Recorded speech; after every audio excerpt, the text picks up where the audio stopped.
if you're a prepper, you've almost certainly heard the term SHTF. And I won't need to tell you what it stands for, but it does stand for poop hits the fan. This refers to any sort of catastrophic scenario, such as a civil war or a world war, where supplies, food, what have you, will not be manufactured enough to supply any sort of country, any sort of civilization. The classic zombie apocalypse, maybe like in War of the Worlds, the aliens invade, you hide out in your bunker just hoping that Tom Cruise will show up eventually with his daughter, right? That's probably not going to happen. And not every scenario is going to be that extreme. Sometimes your power goes out, or you can't make it to the store, or somebody gets murdered in your local Walmart. They have to shut it down to investigate for a good 2-3 hours. These are times when you need to dip into your own supplies. And by preparing, you can do that. You can have the safety net of these things. But we need to stop hyping up SHTF, poop hits the fan, because not every scenario is world-altering, world-ending, or catastrophic. Sometimes it's just a bad whatever. BBW, if you will. And this video marks my campaign to have SHTF, the use of that term, minimized. And let's maximize BBWs. Bad whatevers. This would be good for the entire prepping community. It would help calm down some of the fear-mongering that's been going on the last few years, last year, 2020 and 2021 especially. It will bring attention all throughout the black community to your videos. Black men will be enticed and come for the BBWs, stay for the advice, stay for the life lessons.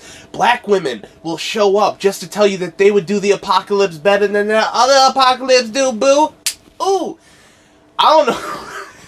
Most importantly, it would bring some realism to a very important topic, because some people hear about the latest apocalypse and they get turned off. They call us conspiracy theorists. They call us crazy.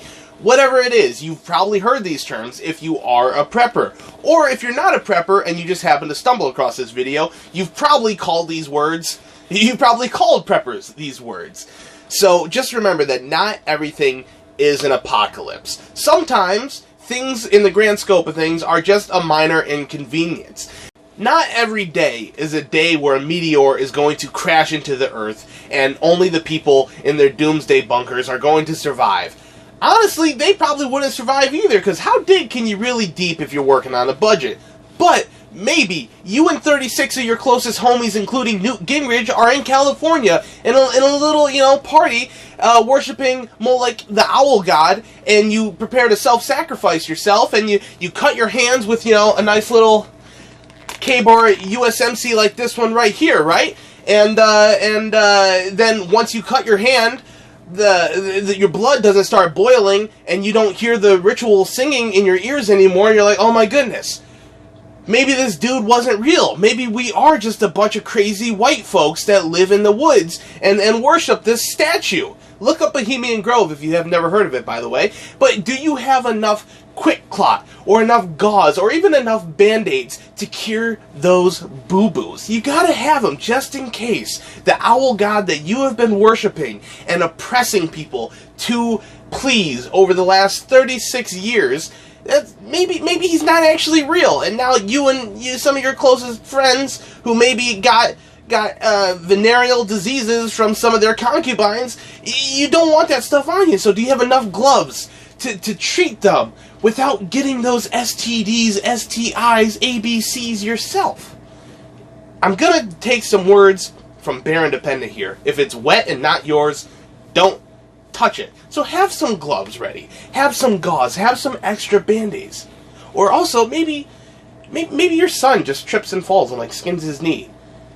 It's not fun. You could say that's a bad whatever. BBWs. Think about it.